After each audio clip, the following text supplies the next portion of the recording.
Blog Talk Radio.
Welcome to Animal Advocates Radio, Voices Carry for Animals, number 469 shows and counting.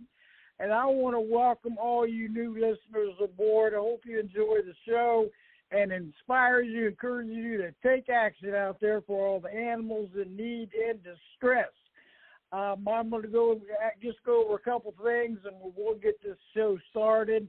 My name is Debbie Dahmer, a.k.a. Mama Bear. And Mama Bear does care because he is on the air.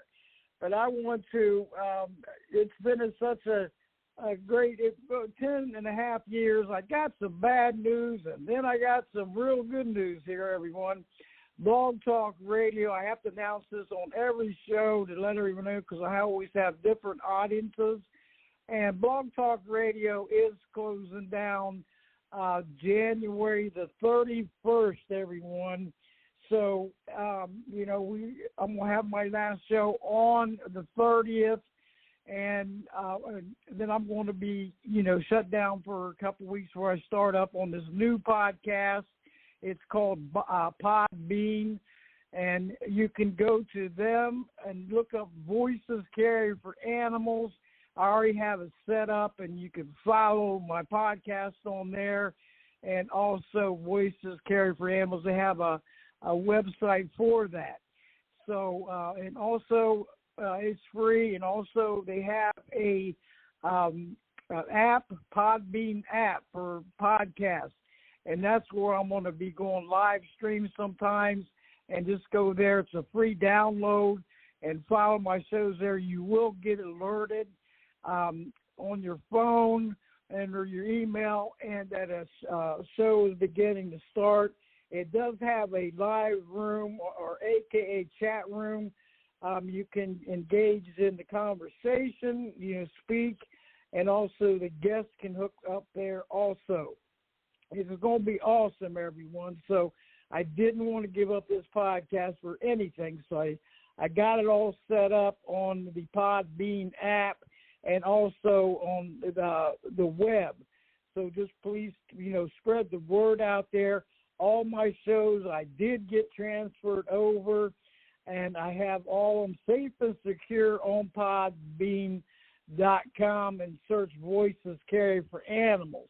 And there you can listen to them 24/7. And also, before I got a YouTube channel set up for Voices Carry for Animals, and starting it up after this show this evening, it will be downloaded to there to listen to. So please be a subscriber.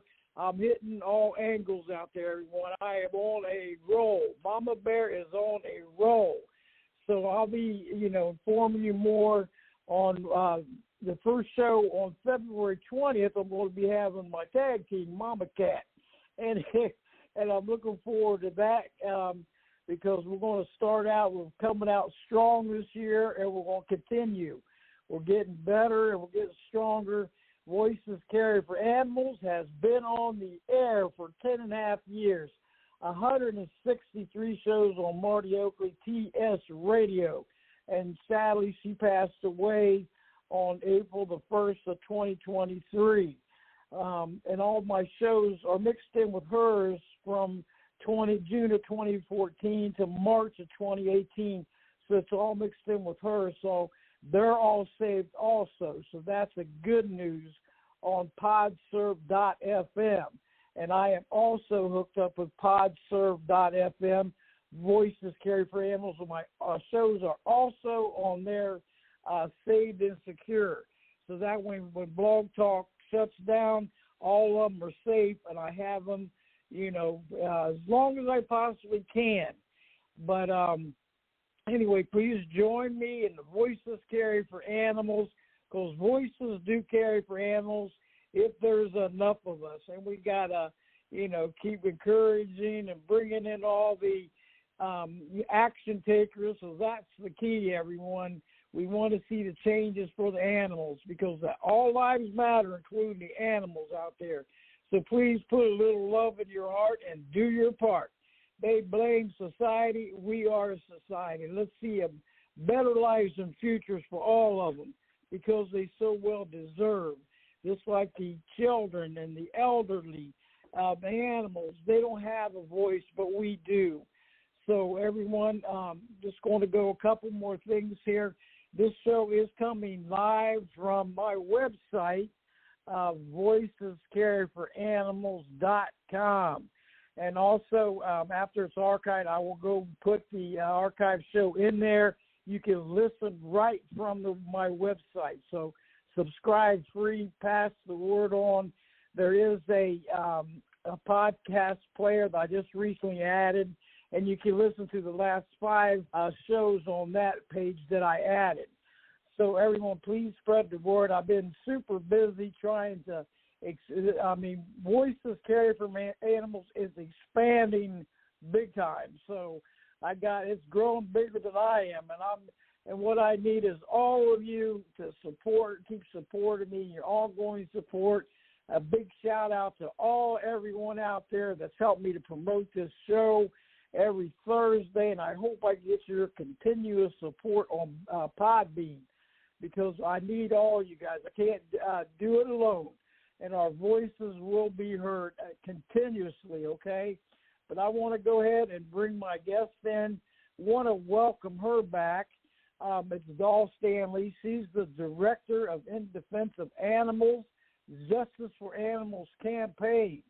And she's been on this show many times, and we'll always have her back, because she's out there working hard and doing her thing for the animals. I mean, she's relentless, she's proactive and optimistic. But I want to go ahead and bring her on. Stanley, you are live and on the air. Welcome back. How are you this evening? Hi, dear.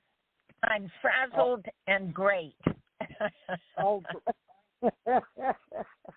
Always a pleasure and honor to have you on. This is awesome. You're always welcome back, doll, because you do so much, and your work is so meaningful, and it's so encouraging. You inspire us all. You're a true inspiration to humans and animals. But you want to go ahead and let the audience know how you got started and refresh their memory, because you've been with them a long time, haven't you? I mean, it's unbelievable. How many years?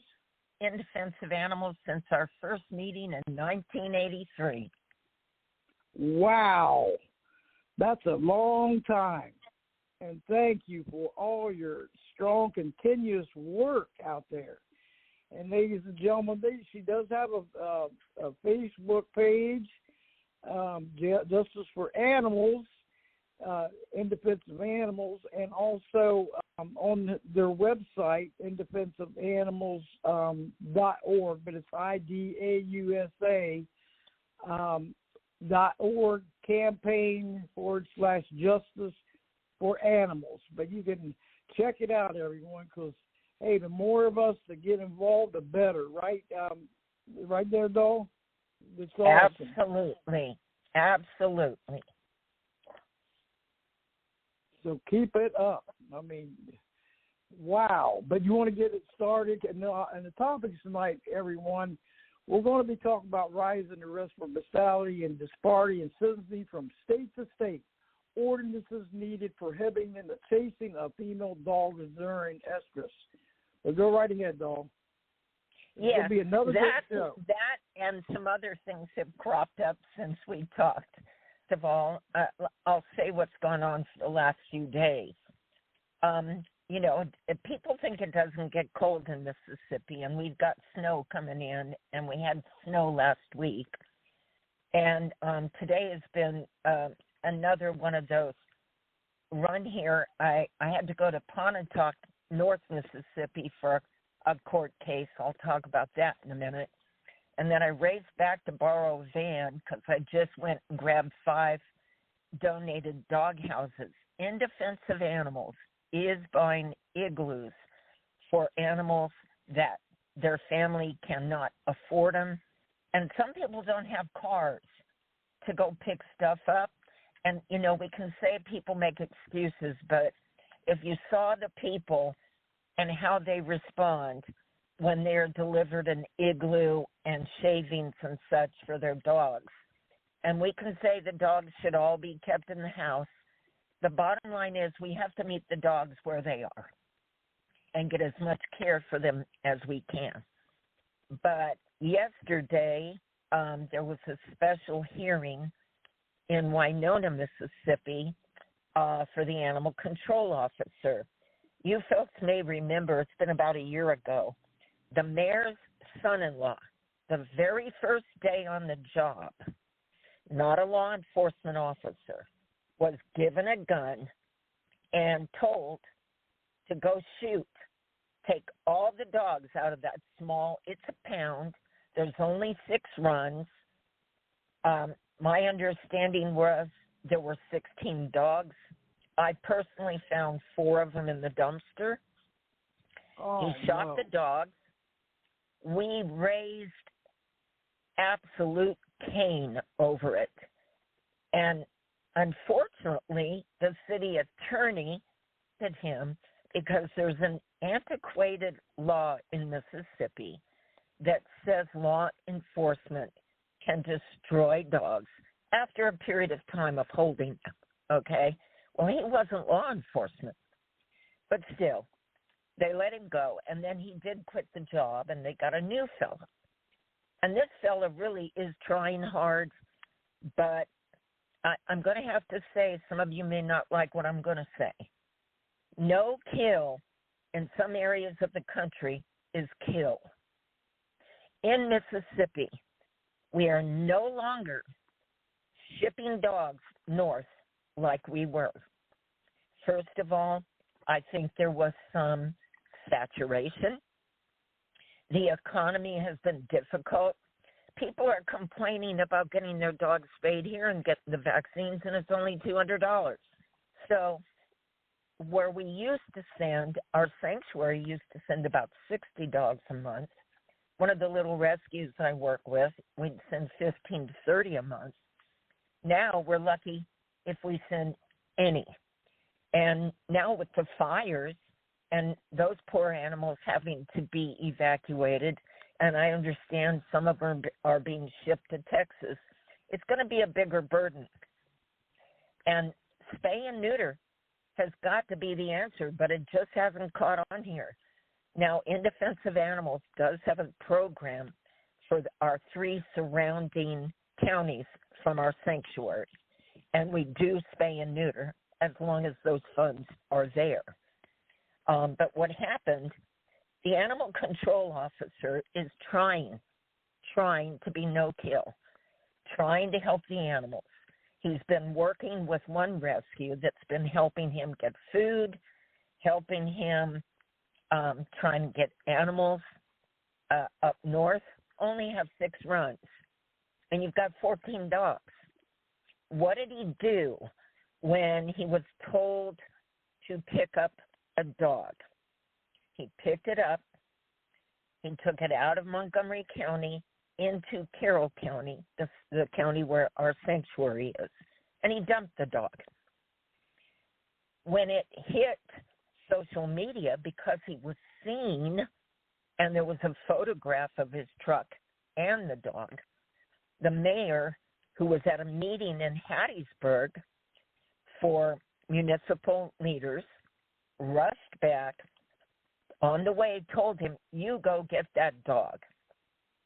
He went and got the dog. He managed to rearrange the animals in the shelter somehow, or the pound is what it really is. And so there was a special meeting yesterday. Now, most people would like to have seen him fired. The city decided to put him on probation because he has been trying so hard to get animals, and he doesn't want to euthanize. He was sitting there crying because he doesn't want to euthanize. But we have to be smart. He's got dogs that have been in there for months while he's leaving other animals out on the street.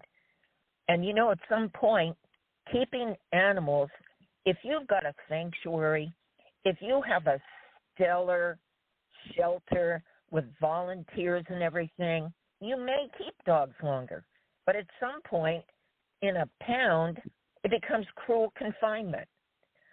So, unfortunately, I know nobody in the city is going to be happy, but I am filing a cruelty charge against him on Tuesday in Carroll County for abandonment.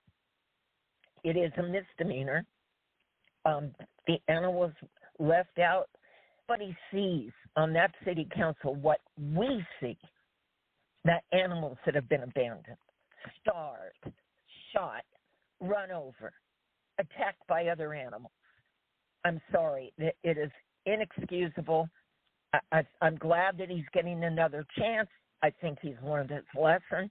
But, you know, he could have called us, and we would have boarded the dog even though we didn't have room. I would have boarded the dog at my vet.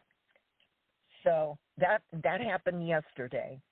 And today I was in Pontotoc, Mississippi, a very common occurrence, not just in Mississippi, and it has nothing to do with guns.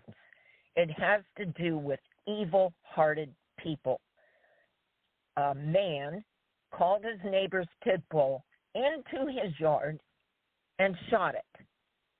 What? Some other neighbors saw it, and they informed the family. And the son went to ask him for his dog, and he pulled a gun on him. So they followed the guy, his truck. He went down to a bridge to toss the dog out, and a very kind-hearted man who worked at a veterinary clinic before happened to see him dumping the dog over the side of the bridge. So the dog's body was recovered and buried, and we were in court today, and it was the arraignment. So the guy didn't show up because it was arraignment, and he got an attorney. But we're going to meet with the prosecutor because he's been charged with a misdemeanor, and this is a felony. Now, here's the tragedy of a felony. First, they plead not guilty. Then it has to go to the grand jury. And in some counties, grand juries only meet every quarter. It just depends on the population and how many cases they have. After that, there will be motions and motions until finally there's a plea bargain or a conviction in sentencing. So for somebody who has lost their beautiful, precious baby that they had since he was a puppy, it isn't so simple. This family is going to go through hell for probably 2 years trying to get justice for their dog. The system is what it is, but we have to the main thing is to keep putting this in the media. WTVA was there today. Other people who are inclined to shoot some neighbor's dog or some dog that just happens to be going down the road or get into their yard need to know that if we find out, they will be prosecuted. There is a law in Mississippi and probably in most states. If a dog is attacking, truly menacing, not barking at you because he's scared, you can shoot him legally. If he's attacking your cattle, if he's attacking you. But that's not what's going on. People just don't want dogs walking up in their yard. And I'm not saying this is happening in every county every day, but it is frequent. It is frequent. It's disgusting. And in the year 2025, what is wrong with humanity? So we struggle. We keep going. No matter how ugly it is, we're not going to stop. And yesterday when I was testifying or giving my information for the city alderman in Winona, my legs were shaking. I was so upset about what had been done, what he did, because he meant well. And one of the alderpersons was saying, well, the dog didn't get harmed. No, because the mayor told him to go back and get the dog. And he could have gone back to get the dog, and it could have run off somewhere. The blessing is when dogs, and the curse, when a dog gets dropped off by somebody, they usually stay there for a while trying to figure out whether or not you're coming back for them. They don't realize that you've done them dirty. So that's one thing. And then we have the other problem of overpopulation. Part of the problem of overpopulation was discussed yesterday, too. The pound has more male dogs in it. It only has 2 female dogs. Why? Because there are so many dogs on chains that are female, that are in estrus, and the male dogs are traveling around for you know what. And then what happens? They get in fights. They get in trouble because people don't want them roaming around. And then there's more puppies born that we cannot find homes for. So I presented to the alderman yesterday, alderpersons, that there has to be in the ordinance a fine for having a dog chained in estrus where other dogs can get to her so easily. It's only been a month that I was in Tallahatchie County. A guy went to jail. They called me to come and get his dog. She was down in a ravine in the most horrendous conditions, and her chain was all caught up on something, and there was a dead dog lying chain right in front of her face. And why? Because there was another male dog there that had killed that male dog fighting for her. And when I removed her and took her up out of the ravine with a law enforcement officer who was kindly helping, we got her in the vehicle, and that other dog was still hoping that he would get to her. Now, I'm not the only person. There's a group of citizens in Charleston, Mississippi, and Tallahatchie County that we are having meetings with the mayor and hopefully with the supervisors. We're trying to set up some form of a small holding facility because the town is overrun with dogs. The county is overrun. There is no veterinarian in that county. And we have been assisting that county for 31 years. But our sanctuary is wonderful, but it's limited. We can't take every dog out there that needs help. Okay, I'll get off my bandwagon. Whoa. Disgusting. You know that? I mean, terrible. These animals deserve better. What is going on? It's sickening. It's absolutely sickening. And it hurts most of us Mississippians. We are decent people.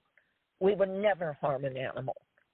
Now, of course, I know the hunting and the eating of animals, and no, we don't agree with that. And, of course, we try to get people to understand that is not the way to go. I'm a shining example for all my friends. I'm 75. I'm in excellent health. I'm in better health than a lot of my younger friends.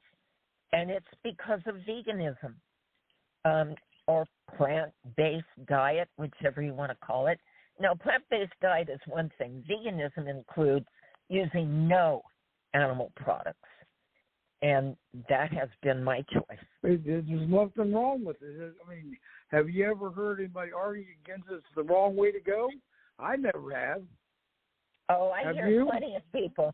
I hear and read, and on reels, I see people trying to defend eating animals and using animal products to the extent, the extreme, that I saw a couple of them on there this week that were saying the plant-based diet was unhealthy and people were going to die. And I guess they're not looking at statistics.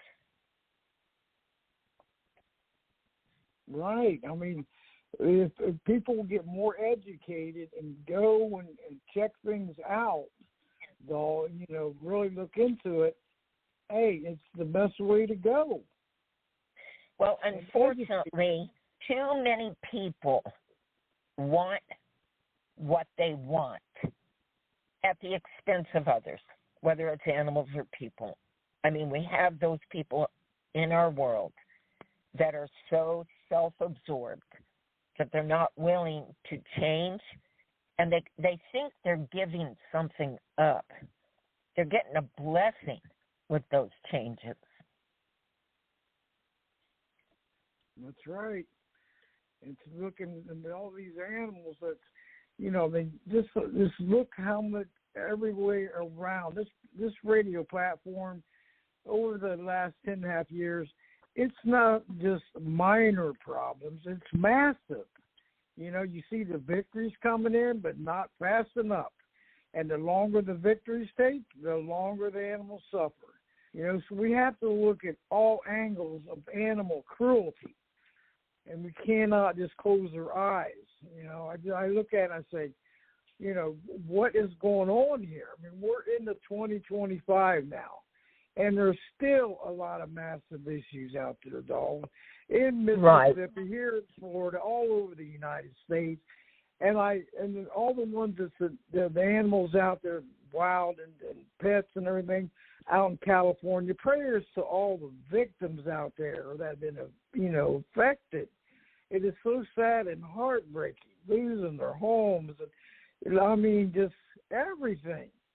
And we have to, all united we stand to help the ones in need, including animals out there, because they need us. Whatever you could do, whatever you can help out with, hey, every effort counts out there. Because It's not easy it's not easy for any of them that's been affected right now. You can put yourself in their shoes or their whatever, and it's devastating. Chris, I know you've heard of Chris Kelly of the Chris Kelly Foundation.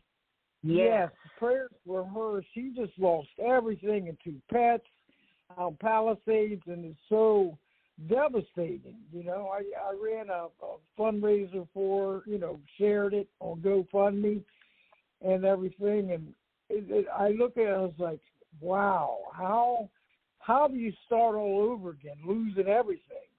You know, you got Absolutely.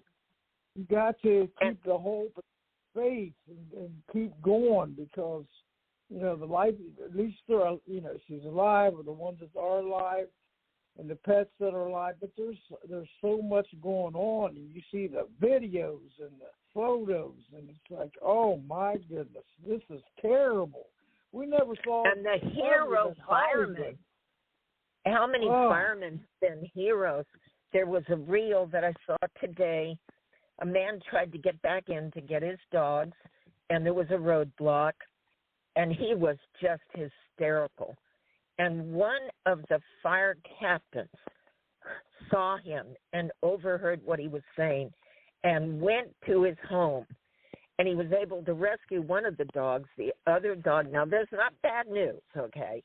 He rescued one of the dogs. The other little dog ran away in fear, but was later found in the road, and the man was jumping up and down and celebrating that he got. He said, "I don't care what I lost. I have my family." And I think most of us feel that way. Now, how do we start again? We're going to have to help people. We're going to have to stop being selfish. Thousands of people have nothing. And we can't forget the people in North Carolina. They're still going without nothing. Right. I mean, that's another one. There's people I read on the news or Facebook, you know, in the what was it? It was the news, and it said that there's a lot of people still living in tents from 4 months ago. It's cold there. Yeah. Oh. And you have to wonder, what is our government doing with our money? Right. There's a lot of programs that are foolish, and the money needs to be available for people in crises like this. You can't give people in Hawaii $700 or $750, and now they're sending the same amount to the people in Palisades. I'm sorry, $750 won't get you a room for a week, let alone food. Exactly. What is wrong with this picture? You know, and I'm not prejudiced or anything, but these illegal immigrants, look what they're getting. And they're coming out of the country not getting checked. They're not, you know, and don't even know who they are. And they're getting, you know, food and housing and everything. Now, what's wrong with this picture? Here's the issue. You know, I lived overseas. I lived in Iran. America can help other countries. The problem is America can't be the world. And we want to help people. But somehow the countries need to be fixed. Because if you look around the world, and I've seen it when there was trouble in Pakistan and India, whenever there's these horrors that are going on, and they're going on in Africa right now, where people are being massacred and they're having to flee. The burden when people are fleeing, it isn't that other people don't want to help, but how many resources do you have? That's the issue. It's not whether or not you want to help. It's just like our sanctuary. Let's think about it this way on a smaller scale. Our sanctuary is stellar, top-notch.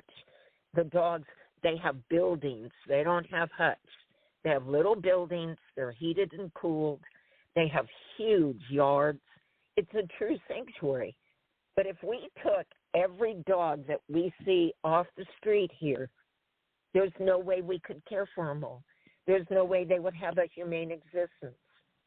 So, I don't know. Along with our compassion and our big hearts, we also have to be smart about what we do. And I want to talk about our big victory with the Thule elk.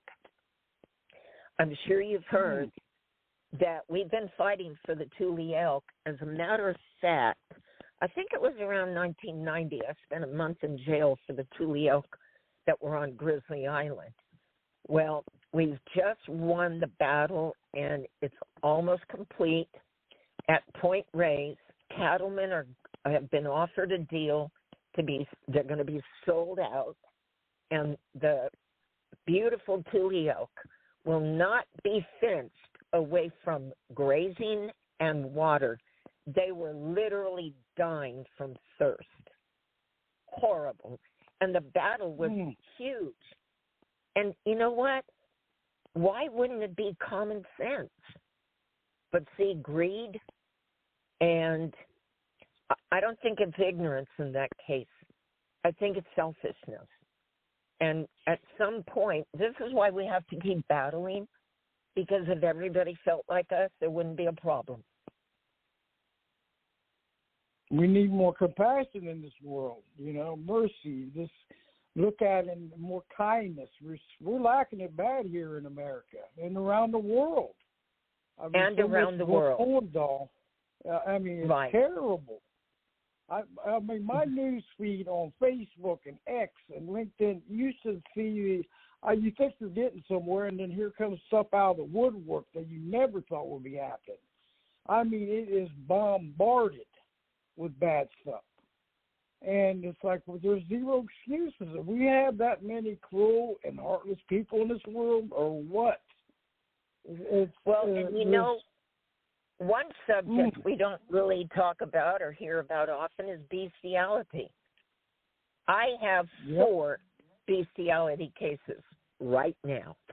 One girl was arrested in 2 different counties. She's known around the world, and she's making money from selling videos, and they're not crush videos, so it doesn't come under the federal law. She is being prosecuted here. And then, I don't know if you remember, but it's been months now, we had a huge, let's talk about rescuers who are not rescuers, okay?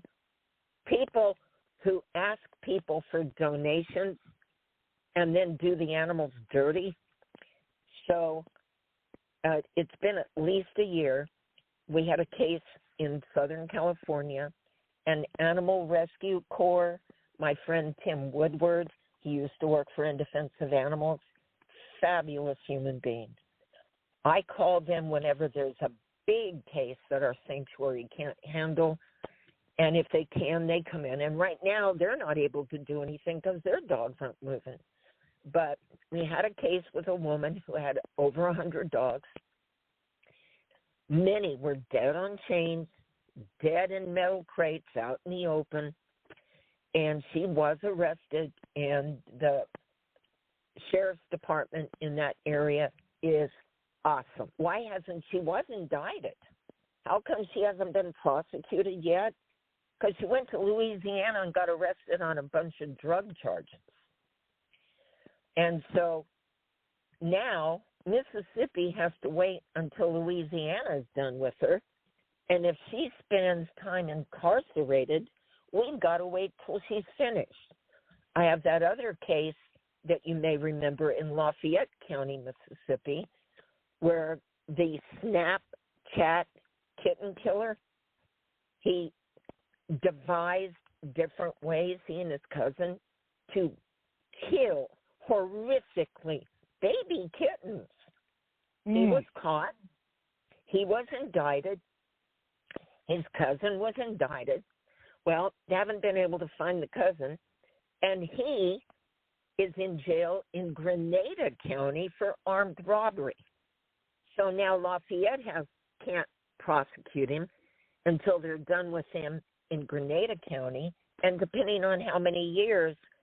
So, we love the felony charges because we want them to get as much time and as much punishment as possible. But we also, if they're not just cruel, some people have issues, and we want to have them have mental health treatment. But in this particular case, this guy's just a mean guy. And he's devastated his parents. They're good people. But, misdemeanors here are done within a month or two, usually within a month. So I love the crimes rise to a felony, and they've got to be prosecuted for a felony. It's just arduous. And I want to say a shout-out for Florida's state attorneys. They're the easiest to work with. When we have a case that we're working on in Florida, they work with us, we call, we get information, and there's some other states that are like that also. But here in Mississippi, it depends on the county. In some counties, they say, who are you? Why do you want to know? They don't want to give you information. So let me always remind everybody, know your law enforcement officers, know your prosecutors, know your judges, and get active. Don't think because it's on a local level it's not important to you who you vote for. Let me tell you, it is of utmost importance. Yes, it is. You know. And, Dog, we got some callers. We got a packed house. You want to take your calls now? Okay, sounds good. Okay. Area code 702. Welcome to Animal Advocates Radio, Voices Carry for Animals. You're live and on air. Go right ahead. Do you have any comments or questions for Dahl?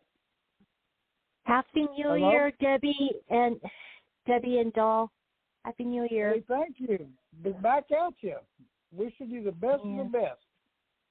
And yes, I mean, despite all these tragedies going on with, animals, and thank you. It's been a while since I heard from Dahl. So, yes, so Dahl, hope everything's well in your neck of the woods. But same where I used to live in Vegas. They're hoping for stricter laws in Nevada because you heard of the Reba, Justice for Reba, the bulldog that was found last summer. Yeah, that was terrible. Oh, gosh. That was the former neighborhood I used to live in where she was found. Oh, yeah, and so luckily I got out of that neighborhood, though, and it is pretty much the projects. And they're hoping for stricter laws, and they only had a light sentence.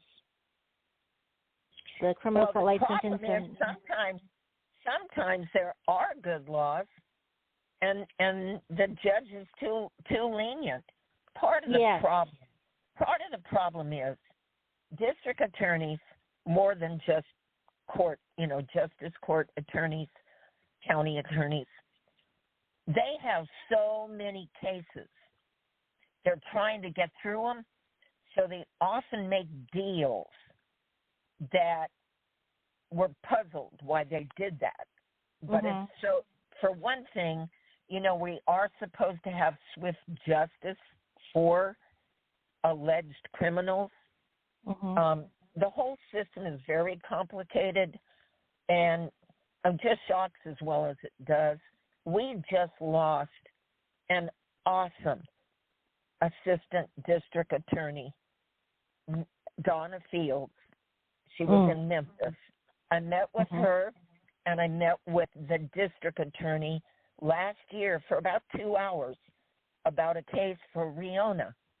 The man set his wife's dog on fire, and she ran through the street. Gosh. She lived because a vet clinic, I mean, they did marvelous work to save her. And Assistant DA Fields was serving the justice system for free because she wanted to see justice for animals. She gave me every bit of information I needed on the case. I was in court when he was to be sentenced, and he got arrested while he was being sentenced for violating his niece. So we do have marvelous, I really have only had a couple of district attorneys and judges that have disappointed me. For the most part, I'm really amazed at how caring a lot of them are.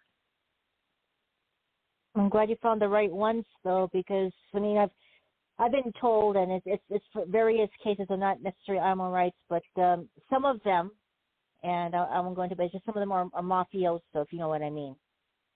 They paid under the table, they paid the judge, and that's how corrupt it is. I don't doubt that. There's crooked people everywhere. There's crooked people in the animal rights movement, believe it or not. Oh, yes. Yes, and I was shocked when I just heard you a while ago saying a vet, or you said something earlier a while ago about a vet paid a criminal and he tossed the dog off the freeway. If I heard that correctly, I was in the middle of eating my dinner when I heard that. It wasn't the vet tech that threw it off. It was the vet tech that stopped the family and showed them where their dog was. Oh, he was gosh. In court today. He was in court today as a witness for the family. Oh, gosh. It makes me wonder if I could trust vets anymore. But okay. But thank you so much, and Dahl, thank you so much for all you do. I'm glad to reconnect with you. Thank you. Thank you. We need us all. Thank you. Thank you, Debbie. Thank you, Facebook friend, for calling in. Thank you, Debbie. I love your continuous support. This is awesome. Glad to help you. We'll be on the Podbean next month. How's that? And I'll help you from there. Yes. Oh, thank you. I'll be there to help. We got another caller here. Yes. Area code 719. Welcome to Animal Advocates Radio. Voices carried for animals. You're live and on the air. Go right ahead. Hello, Dahl, Debbie, and Harriman. This is Ray, Mama Cat. Hey, calling. Ray. Hi, Mama Cat. Hey, How are Mama you? Cat. How are you? I'm doing pretty good. Great. I just, we need stricter laws. This is just, I think I'm going to dedicate myself to this project mainly this year. It's crazy what is happening to our animals, and the judicial system is basically allowing it. Although there's only 2 states that don't have real strict animal laws, and that's New Mexico and I think South Carolina is the other one. So we really got to get to work and get some laws changed and get these people off the street, because there is a link between animal abuse and human. It's just a matter of time, just like killing animals is a link between it, that's been researched or whatever. So I appreciate everything you're doing, Dahl, and I plan to follow you much more closely this year. That's my New Year's resolution. Well, you take care, and thank you so much.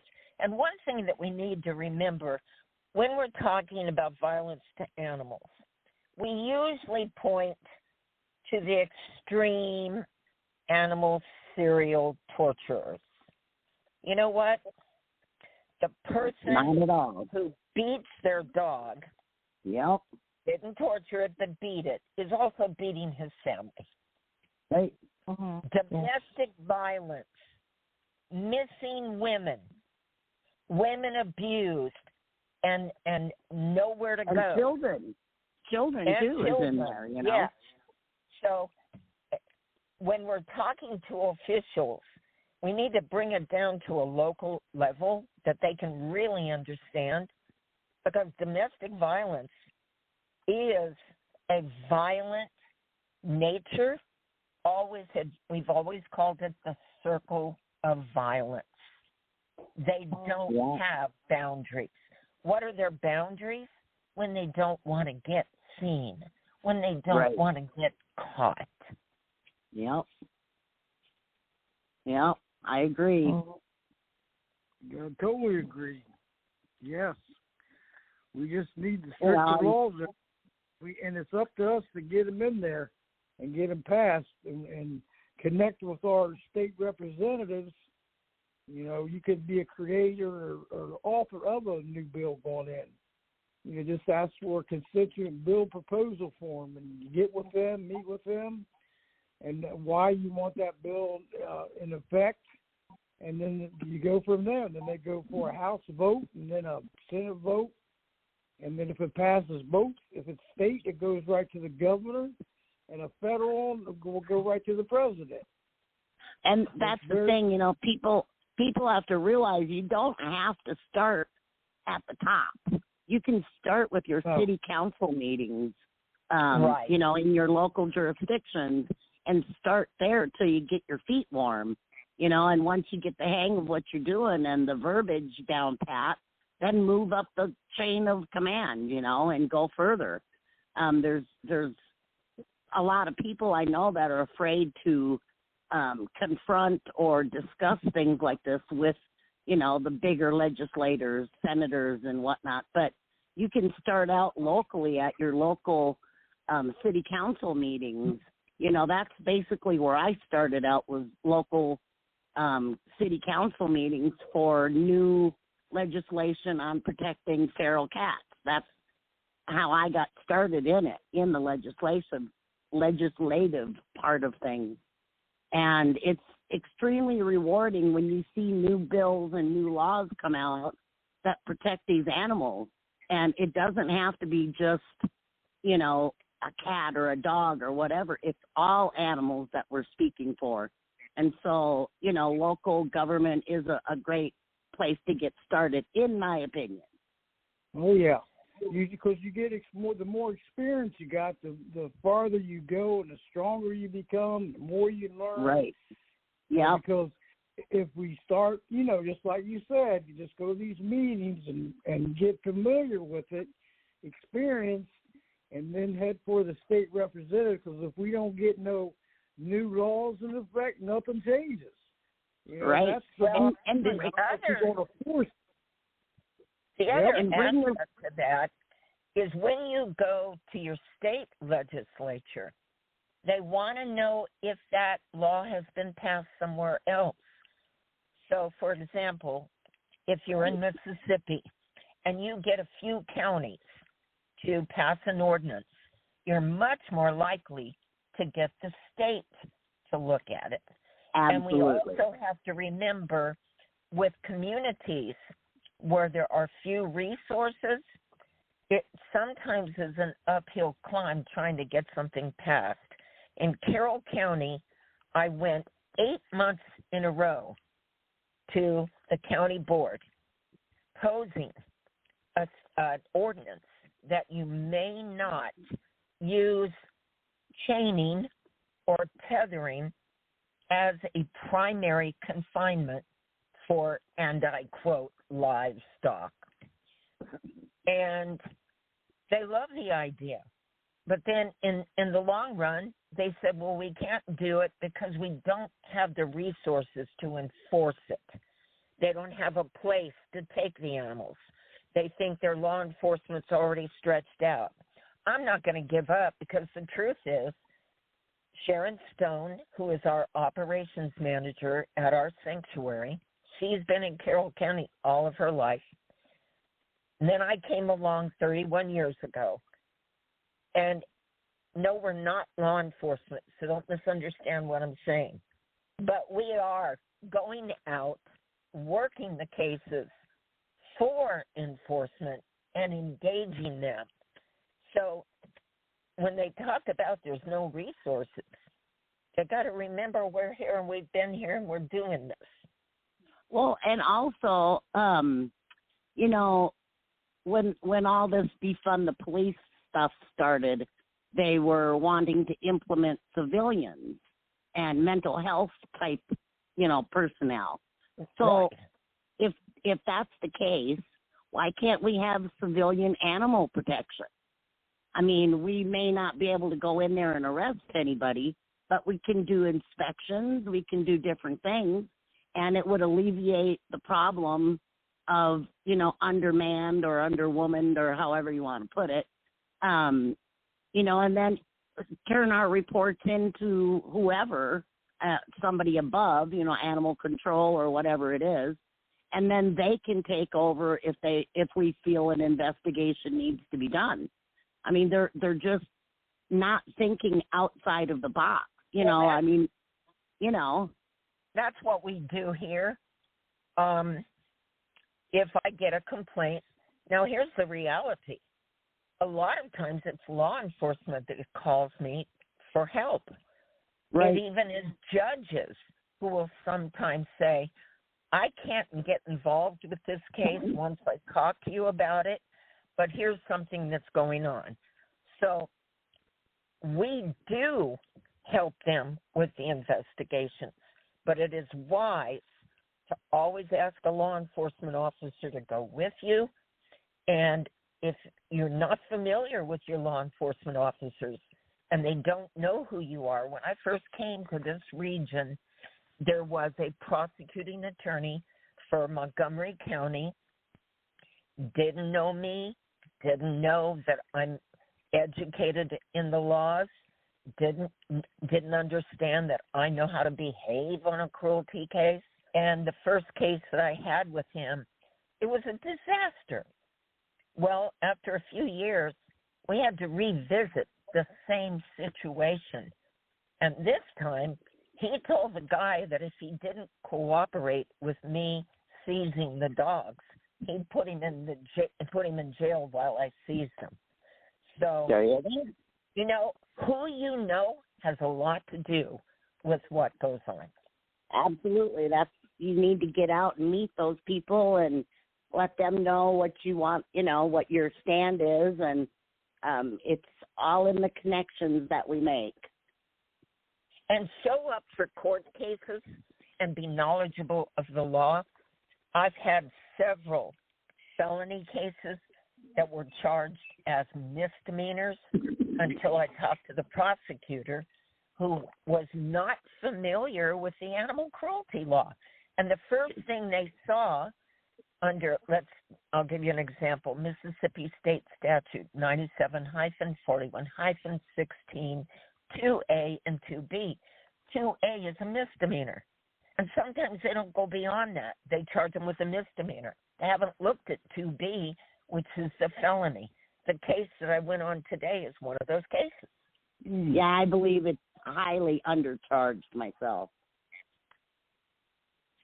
Oh, yeah. I think a lot of times, sometimes things are undercharged. And then I see other cases where they write down everything they can, every law they can think of. It just depends on the law enforcement agency, their experience, their commitment, and their knowledge. And that's another thing we do here. I engage with law enforcement agencies. I go, and In Defense of Animals is about to produce a cheat sheet for law enforcement with all of the basic laws and how to look up the other laws, carry it around with them in their vehicle, or give it to prosecutors so it's handy. They don't have to look things up. And I've already got the rough draft, so I have been meeting with law enforcement agencies, been giving them that information, and they have been extremely receptive. Wow. Ladies, it's going to shut down here in a minute and a half. Though I want to really thank you for coming back on air again. Another great show. And always welcome back. I'll be having you on my new podcast, Podbean, and getting a hold of you, okay? And thank you, Mama Cat. Sounds good. All your ongoing support. And looking forward to having you on February the 20th, my first show on Podbean, everybody.